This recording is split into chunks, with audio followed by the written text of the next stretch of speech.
여러분, 6월입니다. 요즘 딱 초여름 선선하고 날씨 너무너무 좋지 않나요? 제가 딱 좋아하는 날씨인데, 이 날씨가 됐다는 뜻은 곧 여름방학이 온다는 뜻이죠. 이제 6월 모의고사도 끝났고 여름방학을 앞두고 수능을 향한 임학이 시작됐습니다. 여름방학은 대역전을 할 수 있는 정말 절호의 기회고요.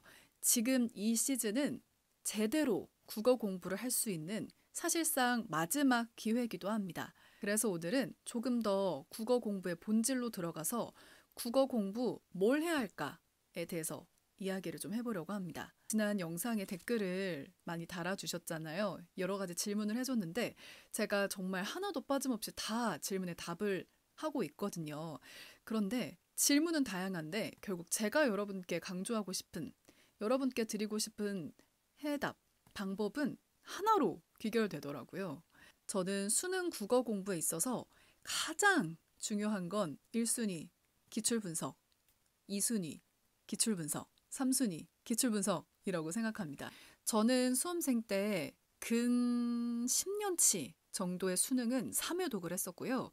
6월, 9월 평가원 모의고사는 적어도 1, 2회독은 했었습니다. 그러면 제가 분석했던 평가원 기출이 4, 50개는 되겠죠.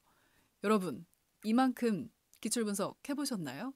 그게 아니라면 아직 국어 공부 제대로 안 한 겁니다. 그러니까 제대로 안 했는데, 나 글렀어. 난 공부해도 국어가 안 돼. 난 진짜 국어랑 안 맞아. 이렇게 포기하지 마세요. 아직 국어 공부 제대로 안 한 거니까. 자, 그러면 평가원 기출 분석이 이렇게 중요한데 기출 분석을 어떻게 해야 되느냐? 여러분이 기출 분석을 잘 하고 있는지 오늘 제 말 들으면서 한번 비교해 보시기 바랍니다. 우선 여러분, 국어 문제를 한번 풀어보는 것과 제대로 분석하는 거는 달라요. 기출 분석은 모든 선지를 다 해야 돼요, 여러분. 선생님, 저 5번 답인 거 알고 있었는데요. 이거 헷갈리지 않고 5번 골랐는데요. 하더라도 웬만하면 모든 선지를 다 분석해 봐야 돼요. 이 문제에서는 5번이 너무너무 명확해서 다른 선지를 안 골랐지만 그렇게 넘어간 선지에서 100% 이해되지 않은 부분이 다음에는 문제로 나올 수 있거든요. 그러면 그때 틀려버릴 수 있기 때문에 답을 정확히 알던 선지더라도 모든 부분을 꼭꼭 씹어 넘어가야 됩니다. 꼭꼭 씹어 넘어가야 된다는 게 무슨 뜻이냐면요. 제가 좀 쉬운 예문을 한번 가져와 봤어요. 이런 선지가 있다고 가정해봐요.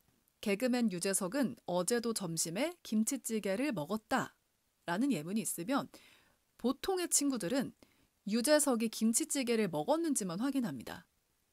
지문을 보니까 유재석이 김치찌개 먹었네? 동그라미 넘어가요. 조금 더 꼼꼼하게 푸는 친구들은 유재석이 어제 김치찌개를 먹었는지 지문에서 확인하고 어제 먹었군 하고 넘어갑니다. 하지만 기출을 분석할 때는 그렇게 공부하면 안 돼요. 이 문장 하나에 우리가 분석해야 되는 포인트가 몇 가지나 있다고 생각하시나요? 저는 적어도 5개는 있는 것 같거든요. 한번 볼게요. 첫 번째는 개그맨이란 단어에서 멈칫했어야 됩니다. 유재석이 개그맨이 맞았는지 지문에 가서 다시 확인해 보는 거예요. 혹시 아나운서 유재석 아니야? 혹시 선생님 유재석 아니야? 이렇게 지문에 가서 유재석이 개그맨인 근거를 찾아서 체크해 둡니다. 유재석이 개그맨이 맞네 하면 1번 오케이. 자, 그리고 2번은 어제도라는 단어에서 어제 유재석이 김치찌개를 먹었는지 확인해 보고요. 3번은 같은 어제도라는 단어 안에서 도라는 글자에 의심해 봐야 됩니다. 여러분, 도는 언제 쓰죠? 우리가 어제도 먹고 그제도 먹고 아니면 뭐 어제도 먹고 오늘도 먹고 적어도 2번 이상 반복됐을 때 도라는 말을 쓰잖아요. 국어는 참 이런 조사에 함정 걸어두는 걸 좋아합니다. 왜냐하면 너무 많은 정보를 학생들이 이제 시험지에서 받아들일 때 후루룩 조사를 잊고 넘어가기 쉽거든요. 그렇기 때문에 이런 조사까지도 한번 확인해 봐야 돼요. 지문으로 가서 어제 말고도 또 먹었었나? 먹었었구나 하는 근거를 반드시 찾아서 가져옵니다. 그리고 4번째는 점심에 먹었는지 보고 5번째는 김치찌개를 먹었는지 확인해 보는 거죠. 자, 그러면 이게 만약에 우리가 분석하고 있는 선지라고 가정했을 때 이 선지에서만 벌써 지문에서 근거를 매칭해야 되는 포인트가 5개나 있죠. 평가원이 이 선지에서 꼴 수 있는, 정말 함정을 파놓을 수 있는 부분이 5개나 있다는 뜻이거든요. 기출을 분석할 때는 이렇게 선지 하나하나 모든 단어를 끊어서 지문과 비교하면서 근거를 찾으며 공부를 해야 됩니다. 그 해당되는 근거를 화살표로 연결시키면서 공부를 해도 좋고요. 아니면 그 부분마다 색깔 다른 펜을 칠하면서 매칭을 해놓든지 꼼꼼하게 모든 선지의 글자를 근거를 찾아가면서 푸는 연습을 해야 돼요. 이게 처음에는 시간이 정말 많이 걸리는데요. 이걸 자꾸 반복하다 보면 나중에는 처음 보는 기출을 풀 때도 지문을 읽을 때부터 뭔가 여기서 이따 문제 나올 것 같은데, 뭔가 요거 가지고 함정 잘 팠을 것 같은데 하는 게 생깁니다. 그리고 그게 바로 국어의 감이에요. 국어의 감이라는 건 뭐 어느 정도 타고날 수도 있다고 생각하지만 저는 이렇게 문제를 많이 풀고 생기는 경험들로 만들어지는 게 국어의 감이라고 생각하거든요. 왜냐하면 사실 저는 국어에 감이 있는 학생이 아니었는데 수능을 보면 볼수록 읽을 때부터 이거 뭔가 평가원이 뒤에서 문제 내기 좋아할 것 같은데 하는 것들이 보이기 시작했었거든요. 이렇게 여러분 기출 분석을 제대로 하면 정말 시간이 많이 걸립니다.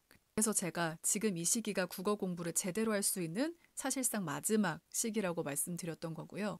아직 평가원의 기출 분석을 이렇게까지 제대로 하지 않았다면 오늘부터 평가원 기출을 제대로 공부해 보는 거 시작해 보세요. 배웠다. 조금 전에 제가 마르고 닳도록 문제지에 대해서 얘기했었잖아요. 저는 진짜 수험생 국어 공부를 마르고 닳도록이라는 기출 문제지로 공부를 다 했었는데 뭐 다른 기출 문제지도 좋은 게 많이 있겠죠. 이 마다를 추천한 이유는 해설이 정말 자세하고 구체적으로 나와 있기 때문이에요. 뭐 인각이나 문제지 같은 경우는 만약에 답이 5번인데 학생들이 많이 고른 오답이 4번이면 이 두 개에 대한 해설만 나와 있는 경우도 많거든요. 하지만 우리가 공부할 때는 모든 선지를 다 분석해야 된다 그랬잖아요. 근데 그렇게 하다 보면 답이 5번인 건 아는데 3번이 뭔가 100% 이해가 되지는 않아 하는 부분들이 생길 때가 있어요. 이렇게 내가 뭔가 이해되지 않고 걸쩍지근하게 넘어갔던 부분들을 공부해 볼 수 있어서 그 부분이 참 좋았습니다. 또 하나 마르고 닳도록이 가진 장점은 공부를 할 때 예를 들어 이 문제에서 요구하는 국어의 개념이 있잖아요. 그럴 때마다 문제 해설지에 그 개념을 다시 한번 소개해줘요. 예를 들어 문학 작품에서 풍자와 해학을 알고 있니?가 이 문제의 포인트였다. 그래서 해학인데 선지에 풍자라고 쓰여 있었다라고 한다면 이 문제 해설지에 풍자와 해학의 개념이 다시 한번 들어있는 거죠. 그러면 우리는 기출 분석하고 공부하다가 다시 한번 내가 이 개념을 잘 알고 있나? 한번 다시 정리해보고 넘어갈 수 있어서 그 부분이 또 좋았던 것 같습니다. 혹시 궁금해하는 분들께 추천드리려고 마르고 닳도록 얘기를 해봤어요. 오늘 얘기하고 싶은 부분 한 가지 더. 기출을 얘기하다 보면 사설 모의고사 얘기를 빼놓을 수가 없는데요. 저에게 사설 모의고사 필요할까요? 푸는 것 필요할까요? 라고 물어본다면 저는 글쎄 라고 대답하겠습니다. 저는 사실 사설 모의고사 푸는 거를 별로 추천하는 편은 아닌데요. 사설 모의고사 물론 정말 훌륭한 선생님들께서 쓰시고 공부 많이 하고 평가원에 대해서 분석 많이 하신 분들이 쓰는 거지만 결국 그래도 평가원은 아니잖아요. 수능을 잘 보는 게 목표고 수능은 평가원에서 출제하기 때문에 사설 모의고사를 푸는 것보다는 그 시간에 기출을 하나 더 풀어보는 거를 추천하는 편이에요. 하지만 사설 모의고사를 풀어도 된다 하는 친구들이 있는데요. 누구냐면 기출 분석을 정말 많이 한 학생들입니다. 저도 사설 모의고사를 풀었었는데 언제 풀었었냐면 9월 모의고사를 본 이후쯤 되니까 기출을 다 풀고 분석을 많이 해서 이제 지문만 봐도 여기서 꽈서 문제 냈지? 그러니까 술술술 읽히는 거예요. 그때 되니까 수능 얼마 안 남았는데 나 좀 새로운 문제, 아예 한 문제도 모르는 새로운 문제를 좀 푸는 훈련을 할 필요가 있다. 그리고 새로운 시험지를 풀면서 국어 시간 80분을 좀 운용할 수 있는 능력을 길러야겠다라는 생각이 들었을 때 사설 모의고사를 풀었습니다. 수능을 앞두고 국어 공부를 어느 정도 다 해놨을 때 이제 좀 실전 감각을 늘리는 게 필요하다라는 시점의 친구들에게는 사설 모의고사를 풀어도 된다. 하지만 그 전에 지금은 기출을 공부할 타이밍이다. 이렇게 말씀을 드립니다. 네, 여러분, 우리 수능까지 이제 160일 정도 남았죠. 근데 국어만 공부할 거 아니잖아요. 그리고 막판이 되면 암기 과목을 공부하는 시간이 많이 필요해지기 때문에 정말 더 시간이 없어요. 그러니까 우리 필요한 거에 시간을 투자하는 똑똑한 수험생이 되도록 하고 기출 분석 오늘 제가 말씀드린 거 꼭 참고하셔서 많은 도움 받으셨으면 좋겠습니다. 그럼 오늘도 여기서 인사드릴게요. 안녕.